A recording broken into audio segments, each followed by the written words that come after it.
Juliette alias Zoroti, je suis en 3e année de pharmacie, tutrice en IE4 et aujourd'hui je vais vous expliquer le test de corrélation linéaire.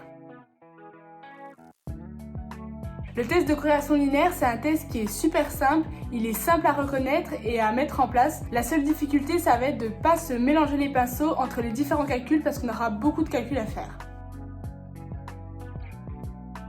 À propos des conditions d'application, la première condition, c'est qu'on a besoin de 2 variables quantitatives. Donc ça va être par exemple le taux de cholestérol en fonction de l'âge. Ou alors ça peut être la taille d'une tumeur en fonction du nombre de paquets fumés par jour. Ce qui est important, c'est qu'il nous faut 2 variables quantitatives, 2 variables qu'on peut quantifier. Et en fait, le but de notre test, c'est de chercher s'il y a un lien significatif entre ces 2 variables. Par exemple, ça va être le fait de savoir s'il y a un lien entre l'âge et le taux de cholestérol. La deuxième condition, c'est qu'on a toujours un échantillon de sujets. Donc par exemple, on va avoir un essai clinique avec 15 personnes où on va prendre leur âge et leur taux de cholestérol. Donc on prend 2 variables quantitatives sur un échantillon de sujets. C'est un test qui est paramétrique. Donc du coup, il est distribué selon une loi normale et il y a également une linéarité de la relation. Enfin, il y a une dernière condition d'application, c'est l'homéocédasticité.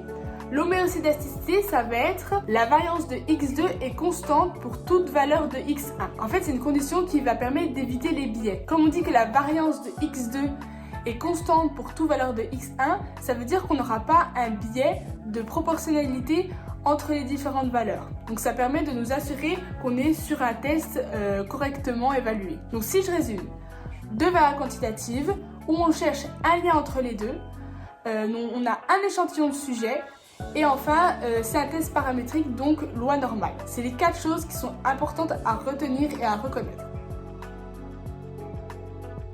À propos des hypothèses, donc je vous les affiche là, les hypothèses traduisent s'il y a un lien ou non entre les 2 variables.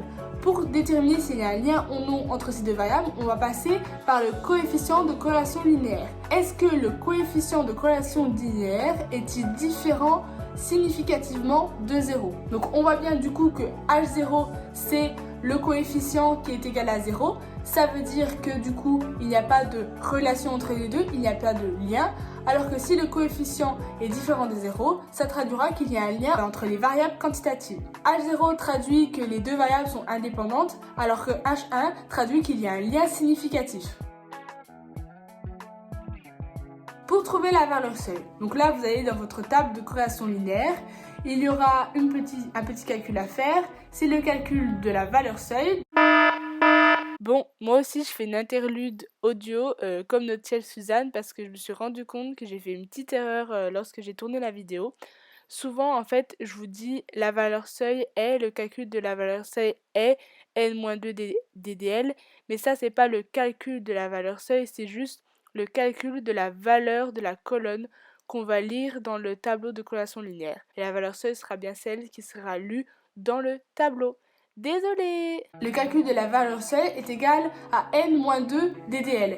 N c'est quoi? C'est le nombre de personnes que vous avez dans votre échantillon, c'est le nombre du sujet. Par exemple, je reprends mon exemple de tout à l'heure, j'ai dit qu'on avait un essai clinique de 15 personnes, et bah du coup n va être égal à 15, donc du coup ma valeur seuil va être égale à 15 moins 2, 13 ddl. On va regarder en colonne sur la ligne 13, et ensuite en ligne, on va avoir notre alpha. Donc notre alpha, il est donné dans notre énoncé.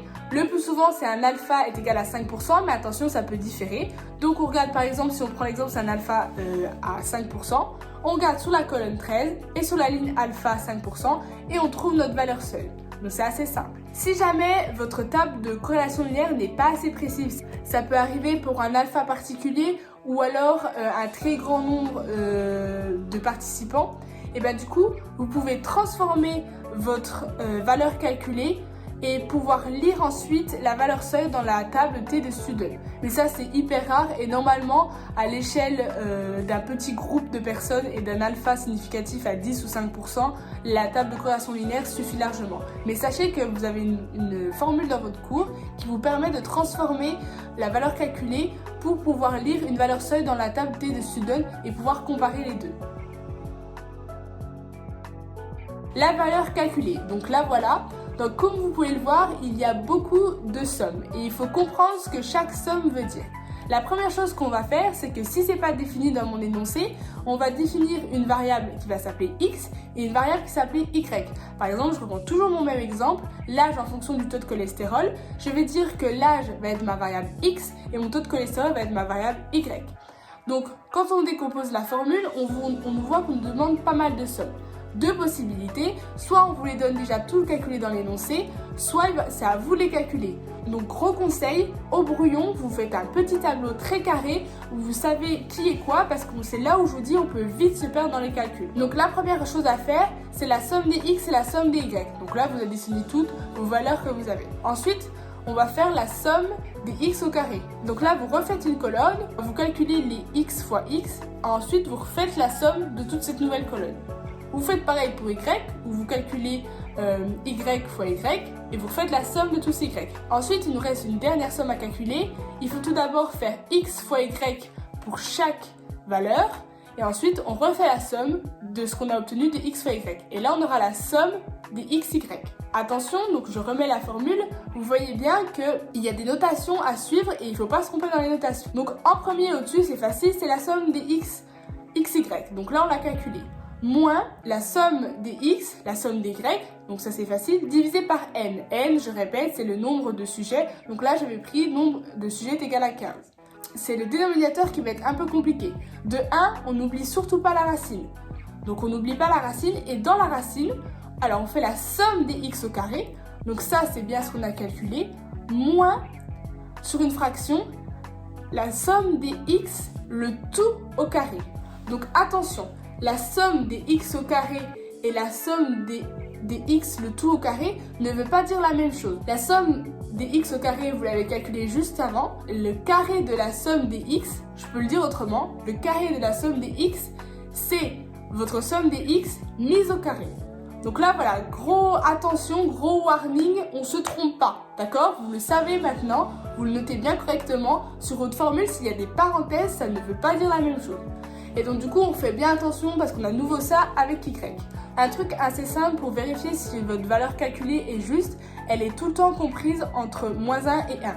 C'est-à-dire la valeur calculée, c'est le coefficient de corrélation linéaire, est toujours compris entre moins 1 et 1. Donc si c'est ça, vous êtes au top et on ne peut pas passer à la conclusion. À propos de la conclusion, déjà la première chose que vous faites, vous mettez votre valeur calculée en valeur absolue. Comme je l'ai dit juste avant, la valeur calculée, elle pouvait être comprise entre moins 1 et 1. Donc du coup, elle peut être négative, vous la mettez tout de suite en valeur absolue pour ne pas se tromper dans l'interprétation.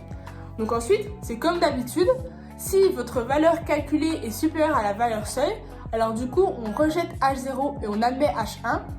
Si on admet H1, ça veut dire qu'il y a un lien significatif entre mes deux variables quantitatives. C'est-à-dire là que l'âge a un lien avec le taux de cholestérol pour mon échantillon de 15 personnes. A l'inverse, du coup, si votre valeur calculée en valeur absolue, attention, toujours en valeur absolue, est inférieure à la valeur seuil, ça veut dire que du coup, on ne rejette pas H0, il n'existe pas de lien significatif entre mes deux variables quantitatives, entre mon âge et mon taux de cholestérol. Donc voilà, le test de corrélation linéaire, c'est un test qui est hyper facile d'application. Dès que vous l'avez reconnu, il y a une méthode à suivre et il n'y a pas 36 000 chemins. Juste, vous faites hyper attention au calcul parce que comme je vous le dis, on peut vous donner les sommes toutes faites ou alors vous pouvez les calculer. Je vous souhaite bon courage pour la suite. N'hésitez pas à vous entraîner pour les tests, à faire des arbres sur papier, à faire vos propres fiches, c'est hyper utile. Et on se voit très vite en colle. Salut!